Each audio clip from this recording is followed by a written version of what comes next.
Buenas tardes. Bueno, primero agradecer a EasyMedic por la invitación, ¿no? Para hacer esta charla de un tema, ¿no? Que no se toca en las universidades, ¿no? A diferencia de otros países, ¿no?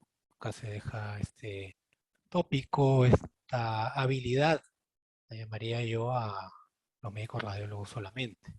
Pero como van a ver, la ecografía debe ser, perdón, ya es considerado un instrumento, digamos, accesorio a los médicos, ¿no? No debe ser restringido solamente al, al médico radiólogo, ¿no? Sin menospreciar la especialidad, ¿no? Y yo diría inclusive que con todas las tecnologías, ¿no? Que ya están apareciendo cada vez más en todos los ámbitos de la medicina, sobre todo el hecho de que más personas, más médicos en general se dedican a la ecografía, puede hacer que los médicos radiólogos ya se dediquen más exclusivamente a otros campos, ¿no? Apareció la tomografía hace décadas, la resonancia en las últimas décadas también. Otros todavía no lo tenemos a disposición porque es más caro, ¿no? La tomografía por emisión de positrones, etcétera. Camografía que no se hace mucho, ¿no? Entonces, creo que podría, digamos, hacer que los médicos radiólogos se puedan dedicar quizá a algo más que solo a ecografía, porque a veces inclusive, y nos ha pasado también en el hospital, ¿no? Que a veces todo el turno los médicos radiólogos están haciendo ecografías, o se dedican, perdón, inclusive un turno exclusivo en emergencia a hacer ecografías, ¿no? Porque es algo necesario, ¿no? Y ese tiempo lo podrían dedicar a otras áreas de la neurología, ¿no? Pueden preguntar, levantar la mano, por el chat también, hacer alguna consulta en cualquier momento. Igual si no han entendido algo en algún momento, porque vamos a ver varias imágenes que, no sé, quizá alguno de ustedes no esté acostumbrado, también paramos y volvemos a explicar, ¿no? La idea, no sé si alguna vez alguien me ha escuchado en alguna ponencia, mi objetivo es que aprendan, ¿no? No es que acá yo diga todo y yo soy el genio, porque no es así, ¿no? Yo simplemente resumí algunas cosas de lo que sé en ecografía para difundir, ¿no? Porque mi idea en la medicina o en la docencia, en lo que estoy dedicado, más allá de la parte asistencial, la docencia forma bastante parte de mi tiempo, ¿no? En mi carrera, porque yo también considero que tengo una segunda carrera que es enseñar. Entonces, yo quiero que aprendan, ¿no? Y no acá lucirme yo, ¿no? Porque eso personalmente nunca va a ser mi idea. Ok, esta es la primera de 3 sesiones. Son varios temas, tópicos que he tratado de resumirlos para tampoco, obviamente yo busco que terminando estas 3 sesiones sean expertos en esto, pero sí sembrar quizá una semilla, ¿no? Para que puedan dedicarse un poco más, ¿no? A investigar sobre eso y por qué no practicarlo y lanzarse a hacer ecografías, ¿no? Si es que tienen la disponibilidad. Ahora, bueno, yo me presento desde el punto de vista de esto, ¿no? De ecografía, ¿no? Si alguno me conoce, yo soy médico internista, posgrado de la Universidad Caetano Heredia. Actualmente trabajo en el Hospital Loaiza, ¿no? Médico internista en un pabellón de medicina. Pero en el ámbito de la ecografía quizá no muchos me conozcan, ¿no? Bueno, salvo que alguien haya navegado en el canal de YouTube que tengo, ahí hay algunas charlas de ecografía, pero la mayoría obviamente son de medicina, ¿no? Entonces yo conocí esto de la ecografía en 2004, ¿no? Que entré, ¿no? A un diplomado conocido, bastante conocido, en esa época creo que era el único, sobre ecografía, y en esa época era médico general, ¿no? Yo terminé la universidad en 2001, recién hice el SERUM al año siguiente, o sea, acabé, pues en esa época, el internado acababa en marzo, ¿no? Y empalmadas nomás con el SERUM, y a veces no había tiempo y pues, perdí un año, ¿no? El tema es que terminé el SERUM en 2003, ¿no? Entonces de ahí trabajé como médico general en ese centro médico, ¿no? Impares, no sé si lo conocerán, desde esa época, más o menos, 2003, ¿no? Entonces dije, voy a estudiar eso. Eran creo que 6 meses, me parece, no recuerdo ahorita el tiempo. Obviamente algunas cosas sí las conocía por el tema de anatomía, pero obviamente manejar un equipo de ecografía era totalmente nuevo para mí. Nunca apenas me acordaré de haber visto de algunos pacientes en el internado que llevaba a los pacientes a hacer ecografía, pero nada más, ¿no? Qué cosas se veía en la pantalla, todos los botones parecían una computadora, pero no sabía para qué servían, ¿no?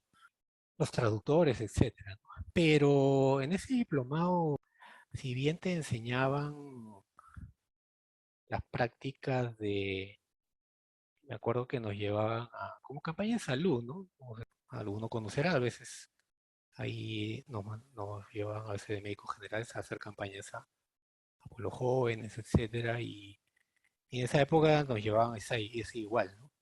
Llevaban sus equipos y ahí hacíamos. Pero sinceramente, o sea, yo mm, si no tenías a alguien ahí en el momento, ahí que te guíe, qué cosa ver, etcétera, etcétera, cualquier cosa, ¿no? Yo no me acuerdo en realidad todo lo que aprendí, ¿no? Quizás algunas nociones teóricas, etcétera, ¿no? Reconocer algo básico, pero realmente como yo aprendí a hacer ecografías era en la práctica. ¿Y cómo fue? Porque yo le dije a mi jefa en esa época de ese centro Impares, le dije, mira, estoy llevando, ¿no? Y recién, o sea, ni había terminado, no es que había terminado, ¿no? Estaba llevándolo.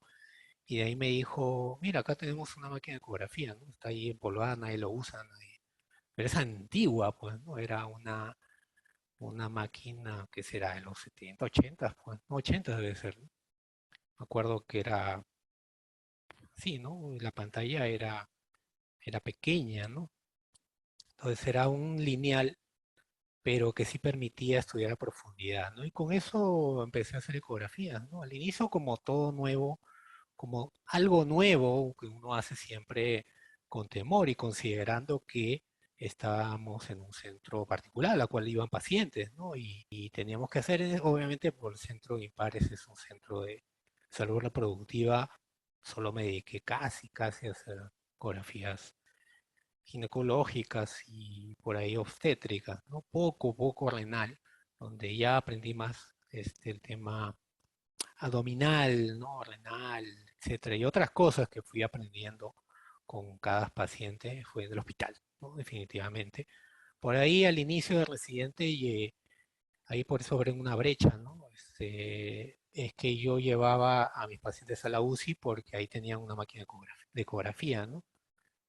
Y ya después, desde el 2015, ya que yo era asistente allí, compraron, ¿no? Una máquina de ecografía para los pabellones y bienvenido, ¿no? Empecé a hacer ecografías e inclusive me aventuré a hacer un curso también práctico con algunos en esa época externos que ingresaban al internado justo antes de la pandemia, ¿no? Fue entre diciembre de 2019 y febrero del 2020, ¿no? Y por eso pongo acá 2020, porque ya la pandemia nos canceló todo, ¿no?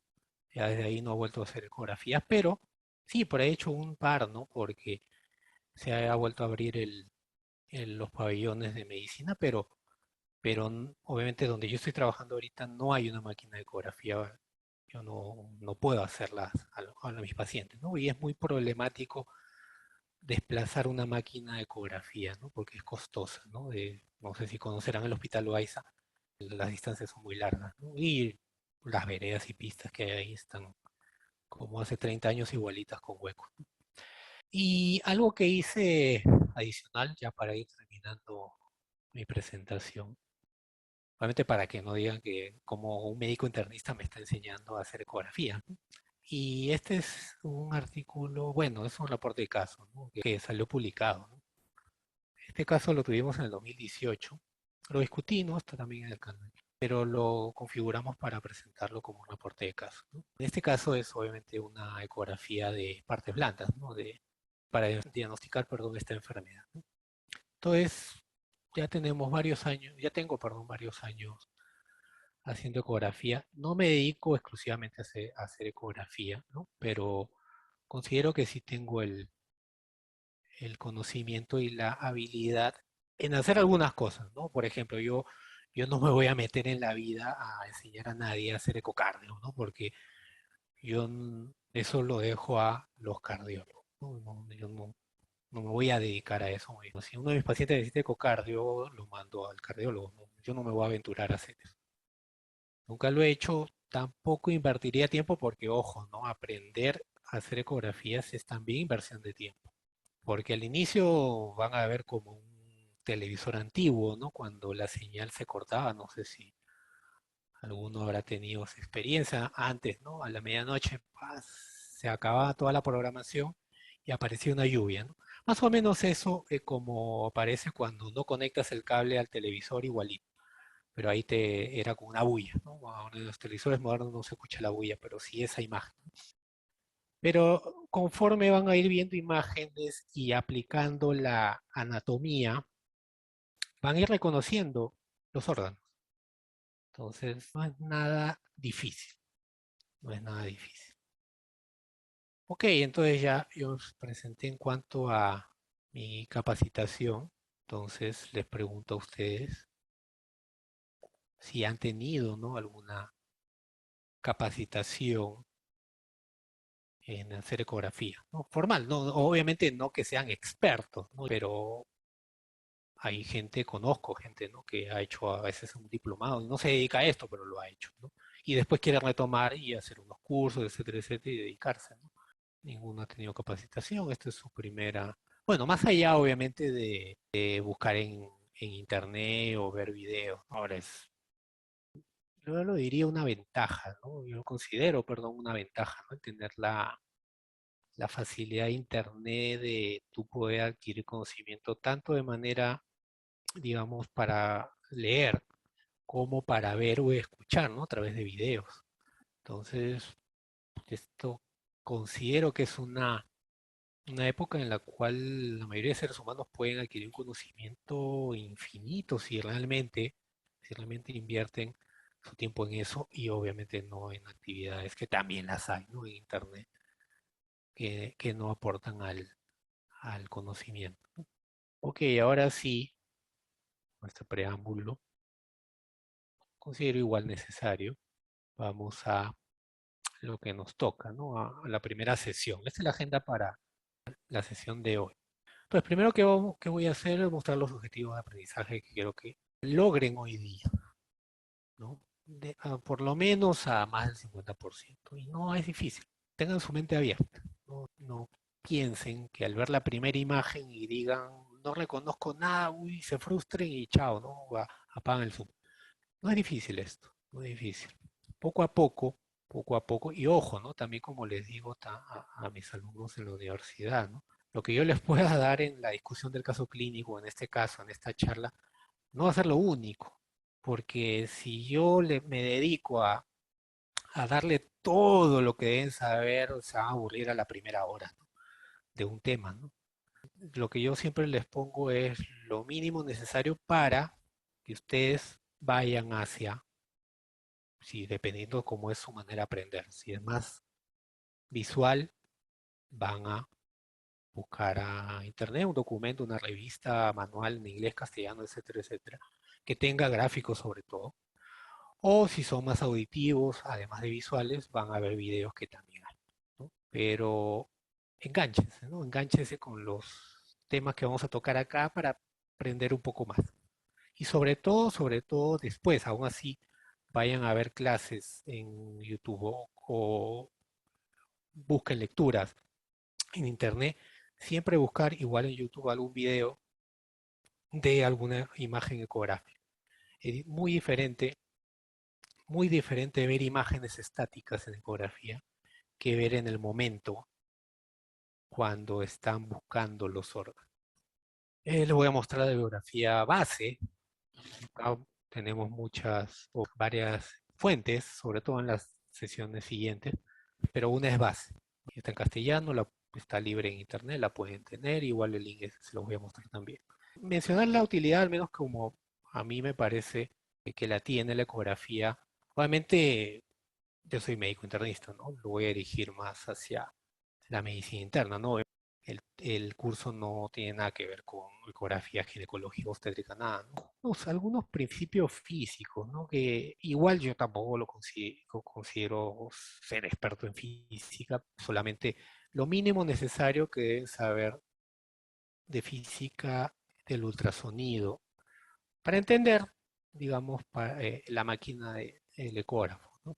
Porque lo principal ya en esta época son las imágenes y cómo lograr, ¿no? Les voy a mostrar el ecógrafo a grandes rasgos que tenemos en el hospital, ¿no? Que es el que conozco más. Pero la mayoría de ecógrafos tienen las mismas partes.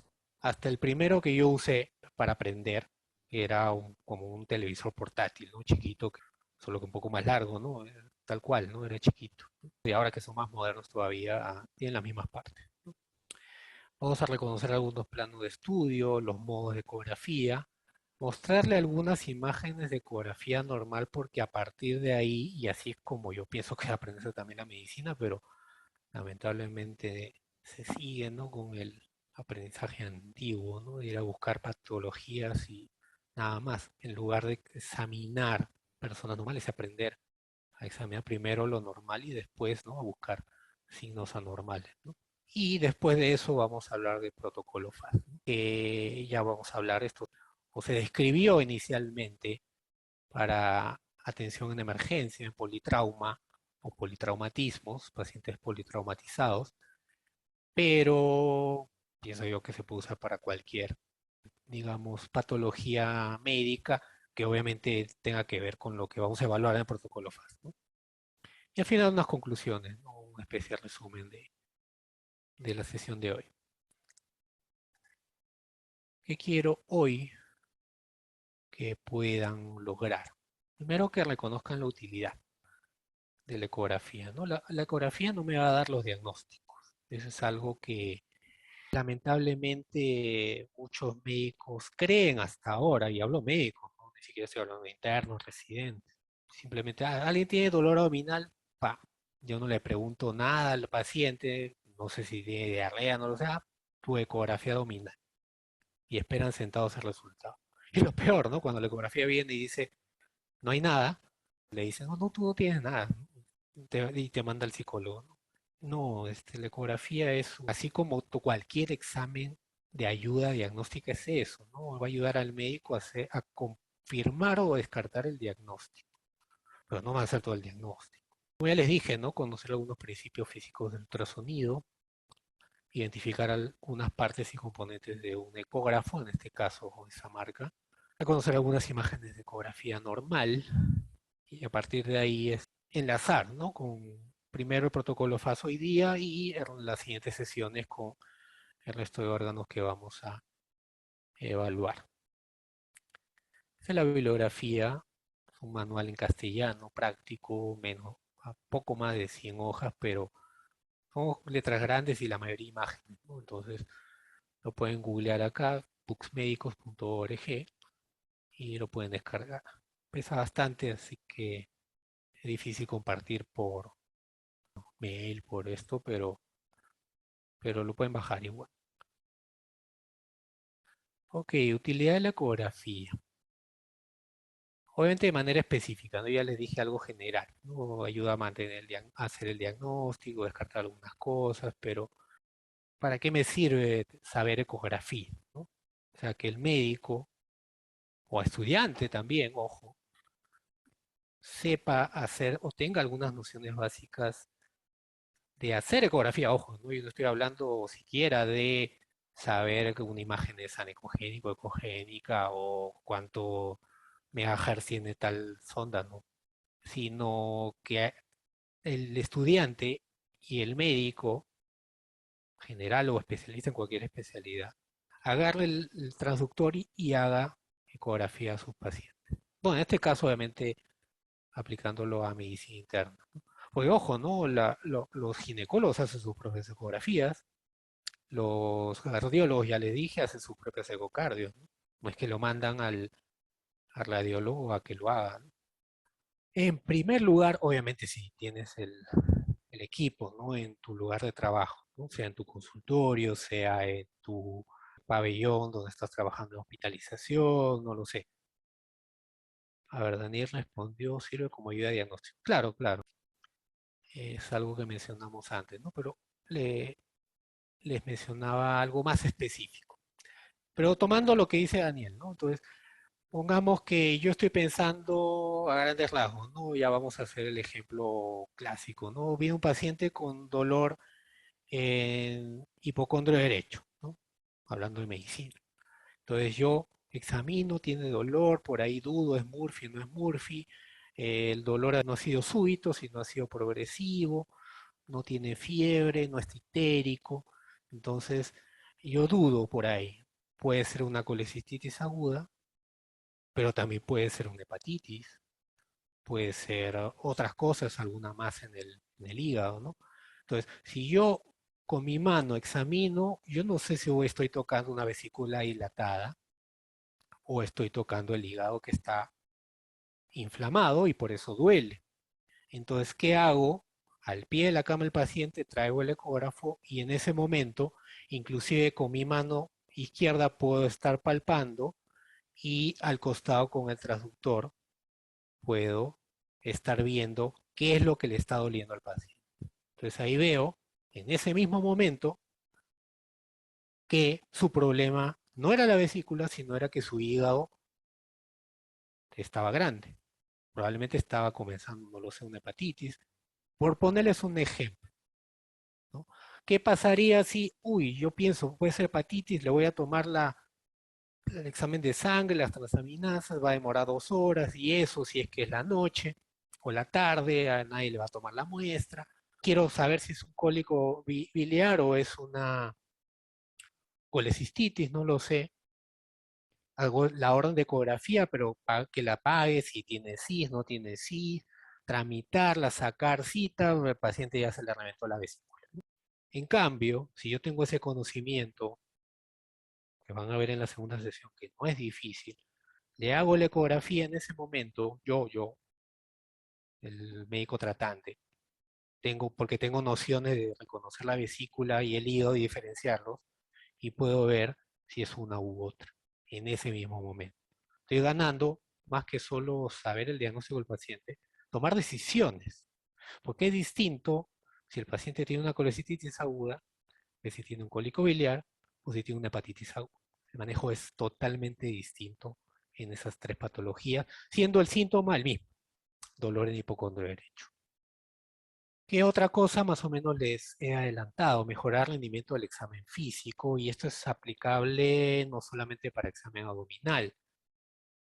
Claro, muy bien, Daniel, en cuanto tomando el ejemplo de colecistitis, el Murphy ecográfico, pero generalmente si tú tienes Murphy ecográfico, también tienes Murphy clínico, ¿no? Eso ya lo deberías haber sabido, ¿no? O sea, con tu examen físico tenía Murphy, Murphy es positivo, ¿no? Probablemente Murphy ecográfico le sirve a los radiólogos, ¿no? Que no conocen el caso, recién ven al paciente, le ponen el traductor y detectan que tiene Murphy, ¿no? Cuando lo examinaron antes. Pero yo como médico tratante yo ya sabía que tenía Murphy positivo, pero ojo, el Murphy es inespecífico. ¿Por qué? Porque un hígado grande, inflamado, cuando baja con la respiración y yo lo toco, también duele. Y yo puedo confundir o diagnosticar una colecistitis, porque tiene Murphy entre comillas, si solo me quedo con la palpación. Para eso es la ecografía. En ese momento tiene Murphy ecográfico, pero lo que yo veo que está tocando el transductor y que le duele es la vesícula inflamada y no es el hígado inflamado. O es el hígado inflamado, perdón. Claro, es un signo que lo vamos a ver o lo vamos a mencionar, perdón, a ver, eso se ve en el momento, ¿no? En la segunda sesión. Entonces, lo que les decía efectivamente, y tal cual, ¿no? Acá vamos a aplicar lo mismo, ¿no? Entonces, yo tengo la duda, esto mejora por eso el rendimiento del examen físico, ¿no? O sea, mi examen físico no puedo deducir si es un hígado grande, inflamado, o es una vesícula inflamada que le estoy tocando. Entonces, le hago la ecografía y determino, ¿es la vesícula o es el hígado? ¿No? También ¿Para qué sirve? También, ¿no? Si yo escucho, oculto, ¿no? Que el murmullo vesicular está disminuido, por ahí no sé si tiene gofonía, dudo, si es pectoriloquia, estoy dudando, le puedo hacer la ecografía y ahí determino, ¿es líquido o es sólido? ¿No? Ya inclusive, ¿no? En muchas universidades, ¿no? En otros países la ecografía se enseña desde el segundo o tercer año de medicina, ¿no? Y no solo para mejorar el rendimiento diagnóstico, ¿no? Sino para también aprender anatomía, porque cuando vean o se a- aventuren, yo lo llamo así porque eso es lo que yo hice, se aventuren a agarrar un equipo de ecografía, un transductor y hacerlo a su paciente, van a reconocer la anatomía normal, si es que el paciente no tiene una patología de lo que están evaluando, o anatomía anormal también, ¿no? Y si no lo reconoce en ese momento, agarran su celular y lo buscan, ¿no? Diagnóstico específico, ojo específico de patologías cardíacas, por ejemplo, ¿no? Oculto, o bueno, ya ni siquiera ya se buscan los soplos o no es relevante. A veces se escucha su soplo y le haces el ecocardio y no tiene ninguna valvulopatía, y viceversa, no escuchas nada y le haces el ecocardio y tiene valvulopatía, ¿no? Entonces, la única forma de determinar una miocardiopatía, una hipertrofia ventrículo izquierdo de manera específica, etcétera, es con un ecocardio. Una valvulopatía también. El examen físico es poco sensible y es poco específico, la ocultación de soplo. Y por eso yo ya no veo la enseñanza de la ocultación, digamos que de los, no sé, pues ¿no? En la universidad, de los 5 meses que te enseñen 3 meses a buscar soplos y a ocultar pulmones, no le veo mucha relevancia. Y ese tiempo lo debería invertir en que los estudiantes aprendan a entrevistar y aprendan a examinar lo normal. Y en base a eso aprender a plantear diagnóstico. Eso es lo que debe ser importante, aprender a hacer una historia clínica, ¿no? Obviamente, ¿no? Si estás en un lugar, ¿no? O si es que hacen sus los que no han hecho todavía, que no tienes nada, sí, te va a ayudar definitivamente un estetoscopio, pero no nos va a ayudar tanto a determinar el diagnóstico. Al final siempre vas a tener que derivar, si tienes sospecha de patología cardíaca, hacer un ecocardio o hacer un electrocardiograma, ¿no? Y si tienes sospecha de patología pulmonar, mínimo hacer una radiografía de tórax, ¿no? Entonces, ayuda el estetoscopio, pero no de manera tan específica como sí ayuda una ecografía, ¿no? Pones la ecografía, ya van a ver en el tórax, y el líquido se reconoce hasta para el más, digamos, inexperto de los estudiantes, que puede llamarse así, ¿no? Pero que nunca han visto un derrame pleural, ¿no? El riñón se ve claramente, ambos riñones, salvo en personas muy obesas, así como el hígado también, ¿no? Y la vía biliar, etc. Entonces es muy específico, por eso pongo la palabra de especificidad, ¿no? También sirve para procedimientos invasivos, ¿no? Ya es el estándar, lamentablemente no acá. El estándar para colocar catéter en uso central es con guía ecográfica, ¿no? Pero acá se sigue. Bueno, yo ya no hago desde la residencia, no coloco catéteres venosos centrales y es difícil, ¿no? A ver, Daniel pregunta para ver páncreas. El páncreas sí se puede ver, pero si el estómago está con poco aire, si la persona no es obesa y si obviamente no tiene pancreatitis, ¿no? No porque el páncreas esté inflamado, al contrario, ¿no? El páncreas inflamado se va a ver mejor. El problema de la pancreatitis es que el paciente va a tener ilio, va a estar vomitando, etcétera, etcétera, y el peor enemigo de la ecografía abdominal es el aire de los intestinos. Entonces, a diferencia de muchos médicos, por eso les decía al inicio, ¿no? Hay médicos que creen que la ecografía te va a hacer el diagnóstico y no es así. La ecografía te puede ver los cuadrantes, diría yo. Y los cuadrantes no los cuadrantes desde el ombligo o tomándolo desde el centro, los cuadrantes extremos. ¿Por qué? Porque en el medio hay intestino delgado y eso tiene aire. Y al contrario, la mayoría de patologías abdominales en consultorio es patología intestinal, ¿no? Dispepsia, síndrome de intestino irritable, entre las principales. Entonces, muchos pacientes, ojo, ¿no? Yo he tenido varios pacientes de consultorio que los han operado o me han venido a mí, ¿no? Con el dolor abdominal crónico y me venían diciendo, doctor, pero yo me operaba la vesícula, o sea, vienen las dos cosas, ¿no? Me operaba la vesícula y sigo con el dolor, ¿no? Entonces le habían dicho a la paciente que su dolor abdominal, que era el mesogastrio, se iba a ir sacando en la vesícula, que obviamente ahora con mucho más razón todavía la enfermedad biliar, sobre todo en mujeres, es muy, muy frecuente encontrar cálculos, ¿no? A partir de los 30 años, yo diría que también esa edad también ha bajado, ¿no? He visto pacientes con pancreatitis desde los 20 años hasta más jóvenes, ¿no? Pancreatitis biliar, ¿no? Del hospital. Entonces, y esos pacientes no es que formaron el cálculo ese día de la pancreatitis, ¿no? O ese día del cólico biliar, ¿no? Los cálculos se forman por años, ¿no? Entonces, si tú le haces una ecografía a un paciente X, por hacerle, existe una chance que le encuentres, y no tiene ningún síntoma, que le encuentres cálculos biliares, sobre todo si es mujer, sobre todo por ahí si tiene sobrepeso o ha tenido hijos, aún así sea joven. Entonces, pero no justifica que tú le digas al paciente o a la paciente que su dolor abdominal con distensión abdominal en epigastro o mesogastro es por la vesícula, porque no lo es. Entonces, el páncreas puede verse siempre y cuando el estómago, porque está detrás del estómago, ¿no? No esté muy lleno, el paciente obviamente esté en ayunas, sí se puede ver. Buscándolo bien, sí se puede ver por lo menos el cuerpo y la cabeza, ¿no? Pocas veces la cola, pero sí se puede ver. En algunos casos, pero tienes que dedicarte ahí a buscar, ¿no?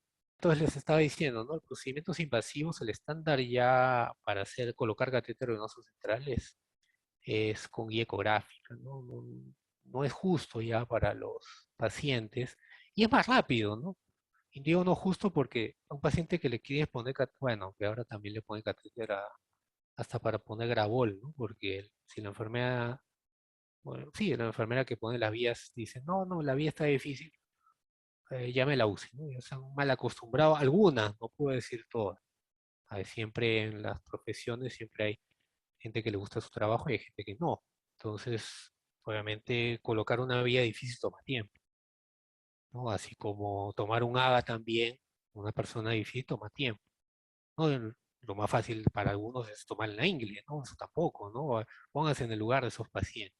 Yo, si no puedo en la radial, pues el humeral, pero ir a la ingle para tomar un AGA, personalmente pienso que no es correcto. Es tomar tiempo y lograr tomar el AGA. Y igual para una vía periférica. Ya, si no la encontré en la mano, puedo en el antebrazo, el brazo, las venas son más grandes, o en el cuello, en la yugular externa, no lo sé, encontrar alguna vía periférica, pero no decir, no lo encuentro, pon un catéter, ¿no? Y obviamente los que quieren hacer procedimientos le van a poner sin chistar, pero no es justo, ¿no? Para tener un paciente, y ojo, trae complicaciones también. Pero bueno, ya, si el paciente necesita, porque está chocado, poner un catéter venoso central, con guía ecográfica es más rápido inclusive. Estás viendo la vena ahí, sea la yugular interna o la subclavia, donde quieras ponerle y ingresa la aguja. Inclusive la puedes ver entrando a la vena y con total seguridad, ¿no? También para hacer procedimientos médicos con guía ecográfica. Pero ojo, la guía ecográfica, y eso es una mala costumbre también, ¿no? No es con marcaje, entre comillas. No tiene ningún sentido que yo traslade 2 cuadras, bueno, en el hospital a veces las distancias son así, al paciente a que le hagan la ecografía, le marque con un lapicero y luego regrese para hacerle la tuercoscopia. No tiene sentido. El paciente ya se movió, ya eso ya fue. Igual peor para ascitis, ¿no? El líquido se mueve en el abdomen, salvo, bueno, si tienes una ascitis a tensión, no tiene ningún sentido que le hagas ecografía, ¿no? Para hacer la paracentesis. Las guías ecográficas son in vivo, ¿no? O sea, yo estoy con una mano o alguien que me ayude, o yo, ¿no? Si yo soy el que tengo la experiencia de hacer ecografía, ahí estoy haciendo la ecografía, veo la ventana en la pantalla, mira, le digo, ahí está el líquido, mira, a tantos centímetros, mido inclusive la distancia de la piel del líquido, y no hay pierna.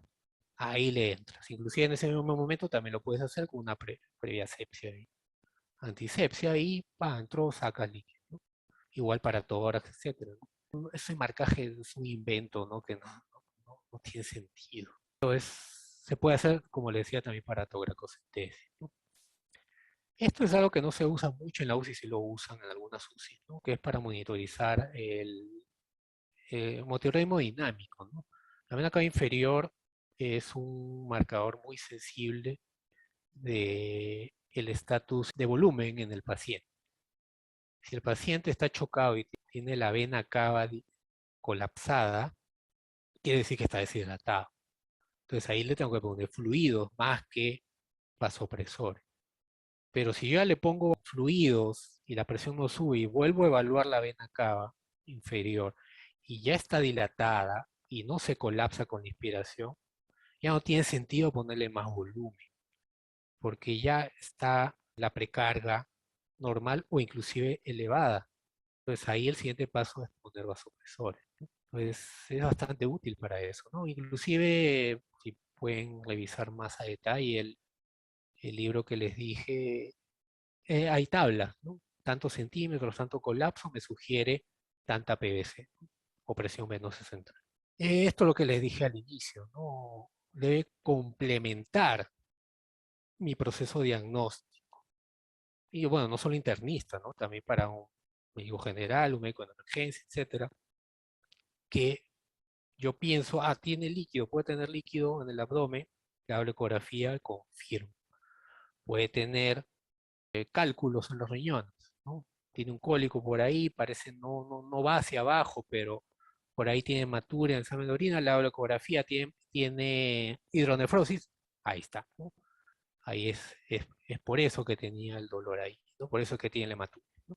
Pero no es que, ya, tiene cólico en flanco, ¿no? Hazle la ecografía renal, nada más, ¿no? No, capaz era un apéndice retrocecal, no lo sé, o era una vesícula que estaba muy distendida, también nos ha pasado, y que llegaba hasta el flanco, ¿no? Y yo no lo examiné, ¿no? Simplemente, y como, ojo, eso es otra cosa, ¿no? Cuando alguien pide ecografía renal solamente, el radiólogo solamente, o quien le hace la ecografía, va a hacerle eso, nada más, porque eso es lo que le estás pidiendo. Pero si el paciente tiene el dolor, y es lo que le decía, una vesícula o un hígado, hepatomegalia severa, y por eso le duele hasta ese lugar, no lo vas a ver, ¿no? Salvo algunos radiólogos que son muy preocupados, que sí se toman el tiempo de examinar que algo no les parece y por ahí te dicen abajo, te ponen una nota, ¿no? Se evalúa adicionalmente la vesícula y se nota que está dilatada, inflamada, etcétera, etcétera, considera tal patología, ¿no? Pero la mayoría no les va a decir eso. Entonces ustedes, o quien pide la ecografía, sea un médico de cualquier especialidad, ya debe estar con un pensamiento que puede tener el paciente y qué puedo encontrar yo en la ecografía que le estoy pidiendo. Y de manera específica, ¿no? Porque también ahí dice, Anto, le voy a pedir una ecografía superior e inferior, ¿no? Para que ahí ya no se pierda nada. Al contrario, cuando ustedes le piden a un médico que haga ecografía superior e inferior, eso toma más tiempo. Y al tomar más tiempo va a hacer que se pasen más cosas. Entonces, no deben pedir una ecografía de abdomen completo. Y en urgencias, ¿no? Principalmente creo que ayuda más a estos temas de dolor en fosa ilíaca derecha, sobre todo en mujeres, para discernir si es un problema de ovario anexo o para ver si es un problema de apéndice, o para ver si el dolor abdominal es cólico, etcétera, ¿no? Renal. También para lo que les decía, ¿no? Un abdomen agudo en mi abdomen superior, por ahí si es páncreas, vesícula, etcétera, ¿no? Ayuda bastante a dirigirme hacia un lado, ¿no? Quizás no ser en ese momento el diagnóstico específico, pero quizá dirigirme ya a descartar, por ejemplo, una patología de cálculo renal, ¿no? Sino ya dirigirme más hacia arriba, ¿no? Hacia el hígado, vías biliares, no lo sé, de acuerdo a la clínica que tenga el paciente en ese momento, ¿no? Algunos principios físicos solo para que reconozcan alguna terminología, ¿no? La ecografía es ultrasonido, ¿no? En la bibliografía, los términos DES o los términos MESH no se usa ecografía, no se usa el término ultrasonografía. Entonces, si ustedes buscan en PubMed, no van a encontrar casi ecografía, pero sí ultrasonografía, ¿no? ¿Y por qué? Porque usa ultrasonido, ¿no? Y el ultrasonido es como su nombre lo dice, ¿no? Es un sonido más allá, ¿no? A ver, creo que Daniel pide repetir lo de urgencias. Bueno, lo de urgencias mencionaba que, y principalmente, ¿no? Lo que uno tiene en urgencias o emergencias son abdómenes agudos, sea en mi abdomen superior o sea en mi abdomen inferior, ¿no? Entonces, en mi abdomen inferior, lo que yo puedo pensar, ¿no? Como un dolor, sea en fosiliaca izquierda, digamos que es un poco más o menos complicado hacer el diagnóstico, sobre todo en mujeres, que en una fosiliaca derecha. Entonces, en un paciente, un dolor en cuadrante inferior derecho puede ser cálculo en uréter, que es enclavado, nos ha pasado también, hemos visto varios cálculos enclavado, ¿no? En la unión uretero-vesical, y obviamente está enclavado y el paciente va a tener cólico y se va a sentir más ahí, ¿no? Puede ser un embarazo ectópico, puede ser un quiste a pedículo torcido de una mujer también, puede ser un apéndice también, ¿no? Entonces la ecografía me va a ayudar en ese momento a discernir si ese abdomen agudo inferior, en cuadrante inferior derecho, es por alguna de esas tres patologías, ¿no? Inclusive antes de tomarle el hemograma, antes de tomarle el examen de orina, etcétera, ¿no? Porque eso toma tiempo, no solo de tomar la muestra, sino de tener resultados. Si yo tengo la capacidad, tengo el ecógrafo ahí, le hago y puedo discernir si es cualquiera de esas tres, ¿no? Y en el abdomen superior, ¿no? Principalmente discernir si el dolor puede ser solo por páncreas, puede ser por vesícula, puede ser por hígado, también nos ha tocado a veces algún absceso hepático que causaba dolor, fiebre, ictericia, ¿no? En hipocondrio derecho, ¿no? Entonces, eso, ¿no? Lo principal emergencia generalmente son abdómenes agudos, ¿no? Cualquier, creo yo, hospital. Entonces, me va a ayudar a discernir cualquiera de esas patologías, ¿no? Bueno, también ayuda en politrauma, ¿no? Lo vamos a ver más adelante, a determinar si un paciente necesita ir a sala o no, si necesita un drenaje o no, sobre todo torácico o inclusive pericárdico, ¿no? Entonces eso se hace rápido, en el momento, al pie de la cama del paciente. Entonces les decía que en los principios físicos de la ecografía, principalmente lo que tienen que saber es que es ultrasonido, ¿no? Y les decía, ¿no? Si acercan el traductor a su oído, van a escuchar como un timbre pequeño, muy, muy lejano, ¿no? Y cualquier onda de sonido tiene esta imagen, ¿no? Y tiene básicamente longitud de onda y tiene amplitud. ¿Y para qué nos ayuda esto? Porque ¿cómo funciona la ecografía, el ultrasonido? A grandes rasgos, el transductor proyecta el ultrasonido hacia adelante y eso se transmite a través del cuerpo y va a rebotar en alguna estructura del abdomen hasta donde dé la, la amplitud, ¿no? de cada traductor. Eso lo voy a mencionar más adelante. Por ejemplo, en abdomen, ¿no? Si yo lo pongo en la parrilla costal en hipocondrio derecho, voy a tocar más que todo la costilla. Entonces, el ultrasonido va a chocar en el hueso de la costilla y va a rebotar inmediatamente. Y yo lo voy a ver en la pantalla. En cambio, si yo lo pongo debajo de la costilla, el ultrasonido va a pasar la piel, va a pasar la grasa, va a ir hacia los tejidos más profundos y va a rebotar cada imagen donde choque, va este transductor, va a recibirlo y lo va a transformar a través de unas sustancias que hay ahí en el traductor que se llama piezoeléctrica, lo va a transformar en impulso eléctrico y la computadora lo va a transformar en imagen. A grandes rasgos así funciona la ecografía. Entonces, ¿para qué saber este tema del sonido? Es para determinar cómo se van a ver las imágenes y con qué nitidez también se van a ver las imágenes en el monitor. Entonces, estos son, también es el libro, la velocidad con la cual el sonido se propaga a través de este tejido, ¿no? Como ven acá, el aire es el peor transmisor de sonido, ¿no? Y va a impedir que podamos ver las imágenes o lo que queremos ver. Por eso la mayoría, perdón, de ecografías se deben hacer idealmente, ¿no? En ayunas, ¿no? Por el hecho de comer, ya ingiere, no solamente ingieres aire al ingerir la comida, sino en tus intestinos las bacterias van a, aparte de la digestión, van a transformar y se va a llenar la persona de aire y no te va a dejar ver nada. Pero a veces te va a tocar hacer una ecografía en alguien que no esté en ayunas, porque tiene un dolor agudo en ese momento, etcétera.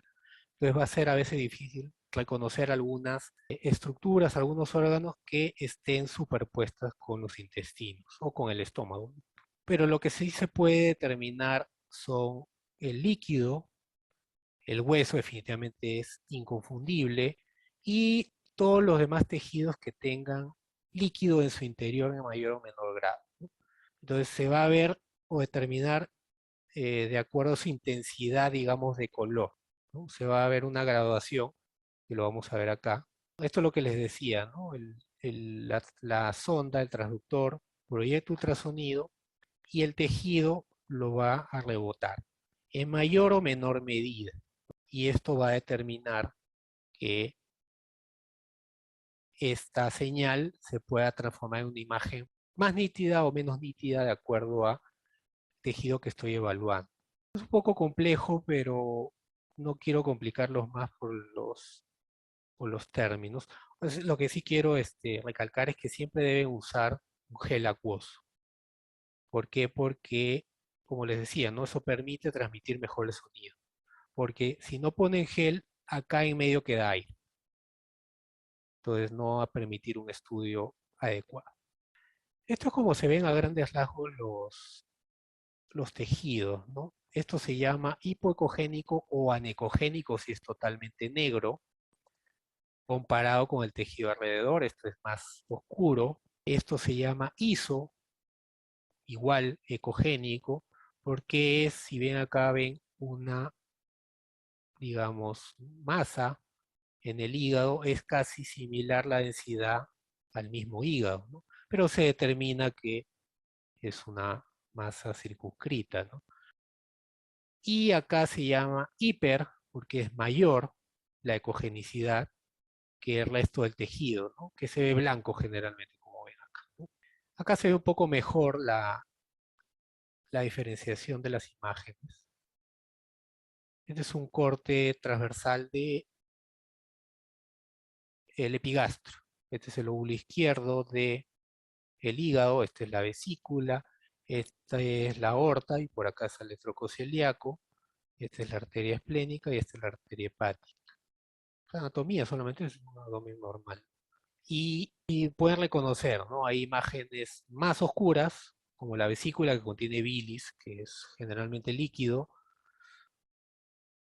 imágenes más hiperecogénicas, en este caso son las paredes de la arteria. También pueden ver hiperecogénico las paredes de algunos vasos, ¿no?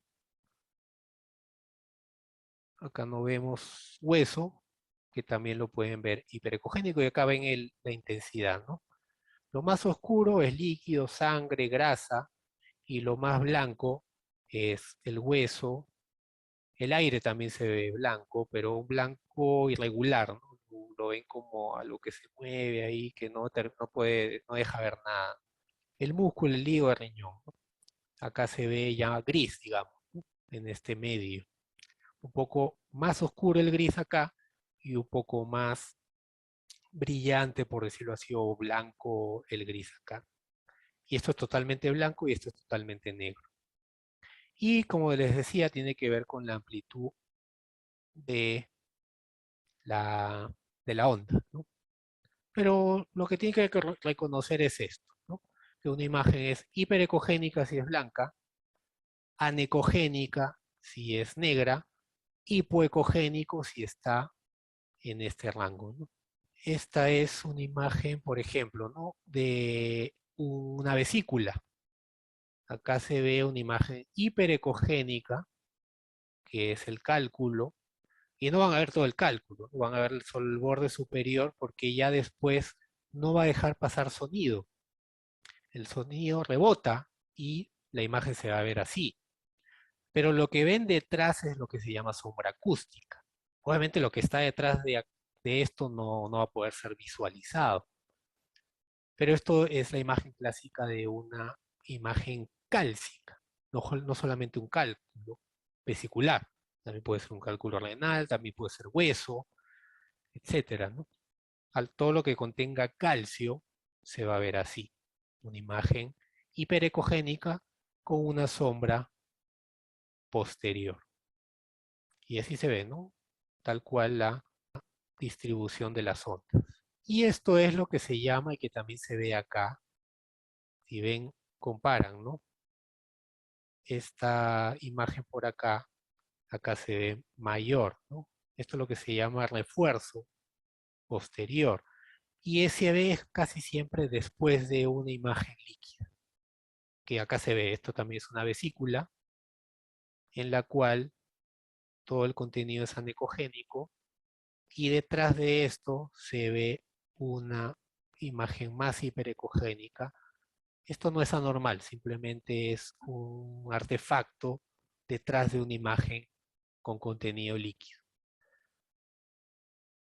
Ahora sí, ¿cómo es el ecógrafo? Quizá algunos hayan visto un ecógrafo en algún momento.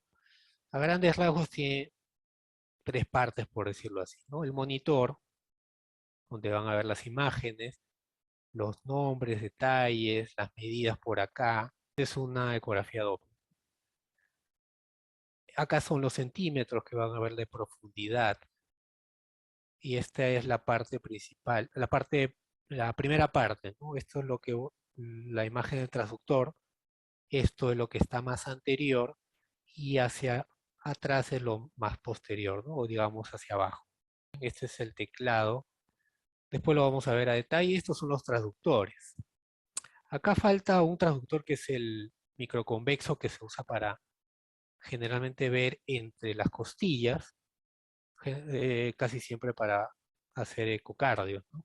¿Por qué? Porque ya les mencioné, como ven acá en esta imagen, si es que ustedes trasladan este traductor al tórax, esto va a ser una seguidilla de imágenes por las costillas y acá no van a ver nada. En cambio, el traductor microconvexo se puede poner, porque tiene una cabeza pequeña, casi similar, o un poquito menos inclusive al travaginal, pero permite o tiene la misma funcionalidad, hasta un poco mejor de nitidez que un traductor convexo, ¿no? Esto es el traductor convexo, el traductor lineal y ese traductor travaginal. Normalmente el travaginal solamente se usa para estudios vaginales. La diferencia con el convexo, así como el traductor lineal, es que va a estudiar estructuras menos profundas.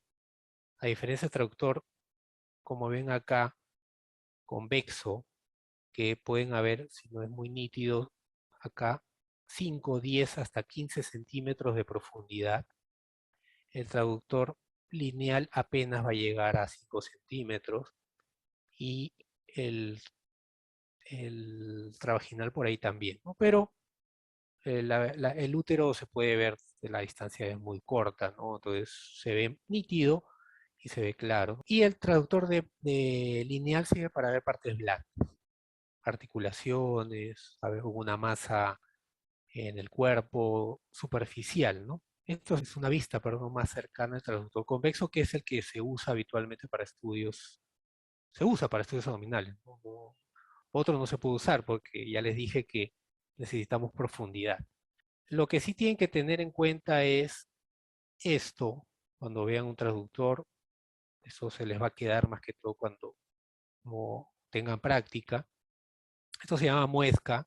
Es una señal ya estandarizada, universal, que siempre debe estar hacia la izquierda de ustedes, si es que agarran el traductor así, hacia mi izquierda, o a la derecha del paciente.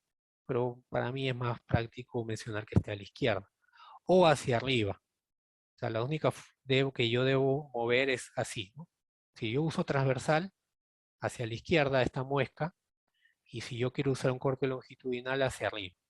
¿Por qué? Porque eso es lo que yo voy a ver acá y lo que está marcado acá. Todo lo que está marcado acá es lo que está hacia esta muesca. Entonces, en este caso es lo que está hacia la derecha del paciente y hacia la izquierda del paciente. Bueno, esta es una ecografía obstétrica, ¿no? Esta es la placenta.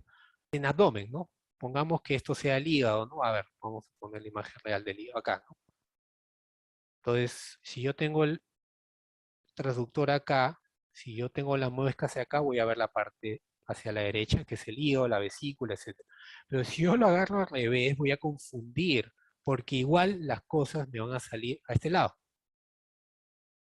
pero voy a estar viendo lo del lado izquierdo y voy a confundir la interpretación. Entonces, lo primero que tienen que ver ustedes cuando hagan una ecografía es esto, poner el traductor con esa muesca hacia la izquierda y hacia arriba y moverse ahí, nada más. Estos son ya los modos de estudio. En este caso de abdomen, vamos a ver solo el abdomen. Esto es un corte transversal, ¿no? Ya lo vimos más o menos, es la imagen, similar a la que vieron antes. Entonces, acá ven marcada la muesca que les decía, ¿no? Y es un corte así, transversal, como una tomografía, ¿no? Es un corte axial, digámoslo así. Entonces van a ver la profundidad dependiendo de lo que estén evaluando, ¿no? Es un corte horizontal, por llamarlo así, pero se determina ya igual universalmente en corte transversal. Esto es, digamos, si ustedes ven en tomografía un corte sagital, pero se llama longitudinal, un plano longitudinal que es vertical, ¿no? Y acá ven la imagen, es vertical.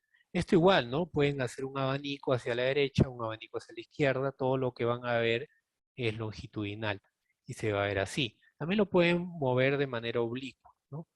Pero ojo, ustedes tienen que tener en la cabeza siempre qué es lo que quieren evaluar, qué es lo que quieren buscar. Entonces, en epigastro van a ver el lóbulo izquierdo, esta es la vena cava, este que está llegando a la aurícula derecha, ¿no? Y este es el diafragma.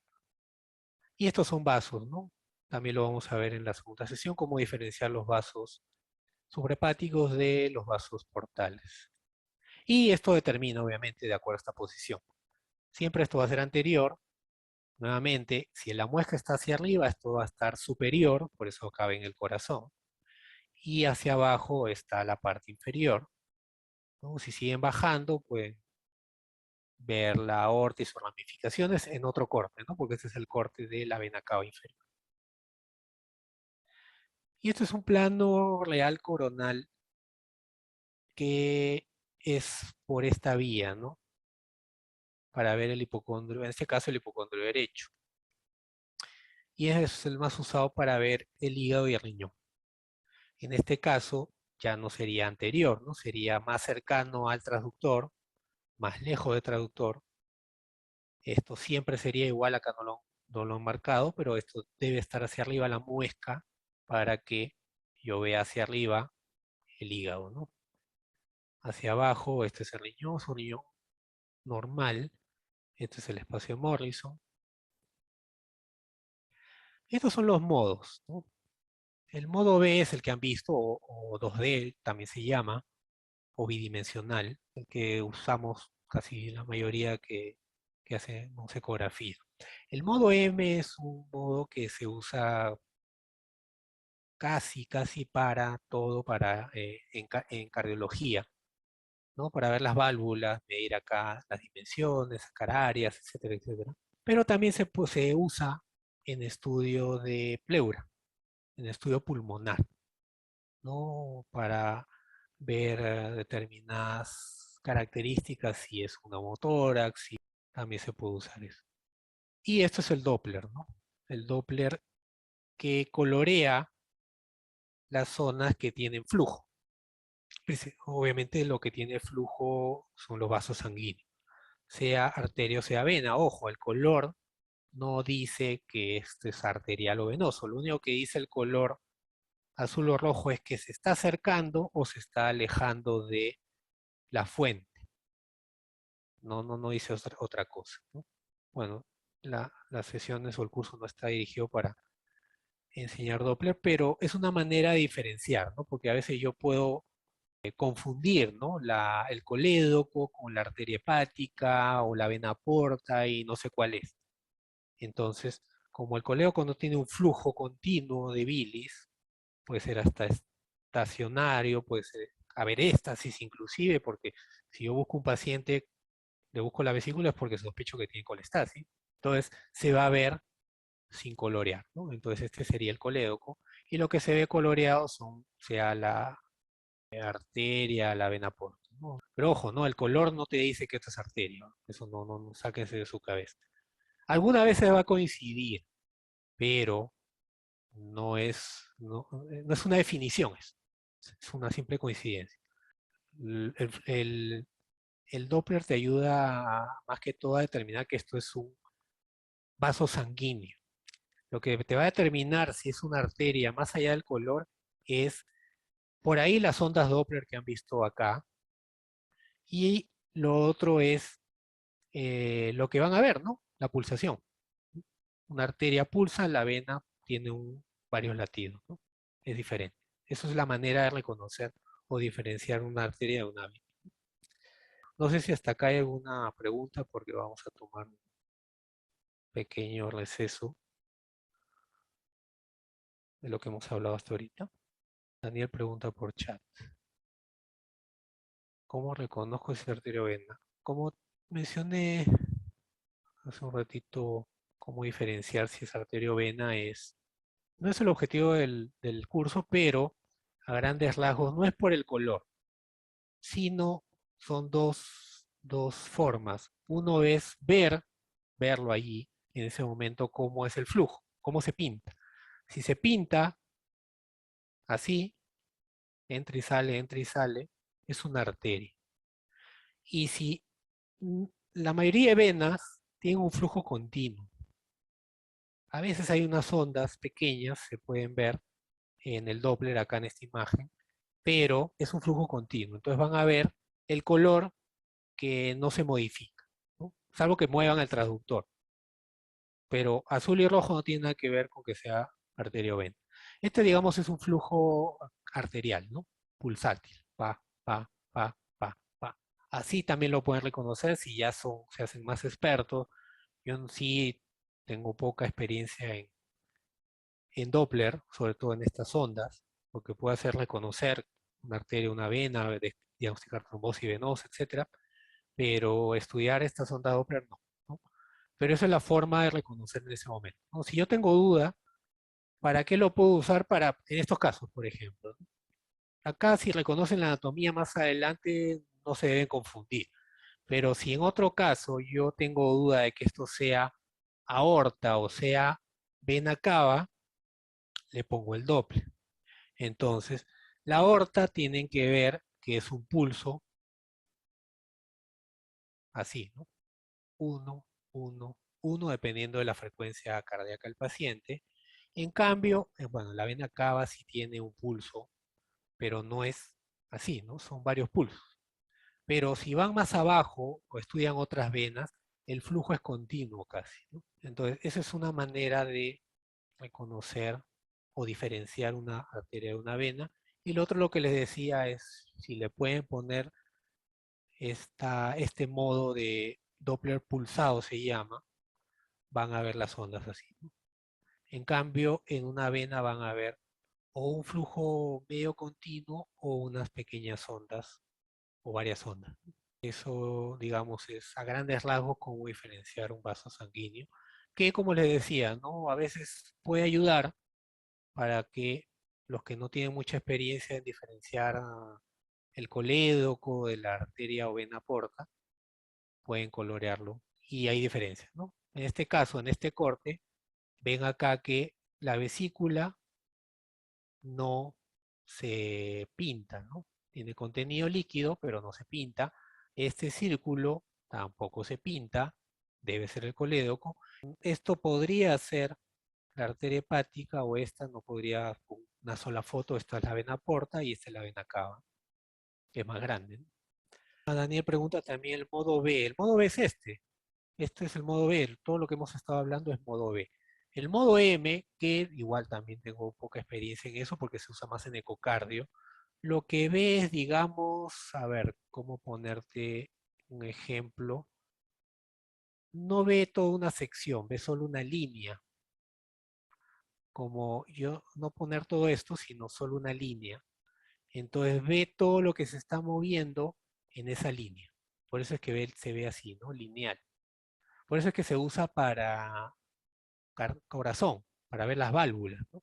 Fue digamos, el modo inicial con que se empezó a estudiar la ecografía, ¿no? Pero ya lo que se usa ahora es casi siempre modo M, es algo que se hace cardiólogo, ¿no?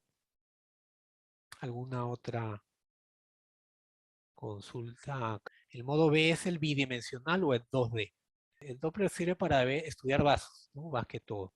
Por ahí en emergencia lo deben usar sí o sí, que no es difícil, no es difícil estudiar la vena femoral y la vena poplitea para determinar si, aunque muchos dudan, ¿no? Pues, ¿y esto es trombosis venosa o es celulitis, ¿no? Algunos dudan y le ponen las dos cosas. No, o sea, no hay que aventurarse. Un antibiótico a veces puede ser alérgico, producir una reacción anafiláctica y hay que... Y lo otro ya, si no pasa nada, porque la mayoría receta antibióticos como caramelo, hasta me lo ven en banco como en la pandemia, pero lo que generamos resistencia, ¿no? Entonces, si el paciente no tiene infección y al final tiene trombosis, estoy gastando un antibiótico. Y tampoco le voy a dar anticoagulación porque los riesgos anticoagulares es sangrado principalmente, ¿no? Tengo que estar muy certero en que mi sospecha es una trombosis venosa. Entonces, si tengo la duda ahí, simplemente le pongo el traductor lineal en la vena femoral, dependiendo si el edema era desde la cadera o del muslo, o en la vena poplitea si el edema era la rodilla para abajo, ¿no? Entonces ahí hay algunas técnicas que no es el objetivo del curso, en la cual pueden ustedes discernir si ahí en esas venas hay un coágulo o no, ¿no? Lo que sí se usa en emergencia en medicina es el modo B, o 2D, ¿no? Que se llama también, que es el bidimensional.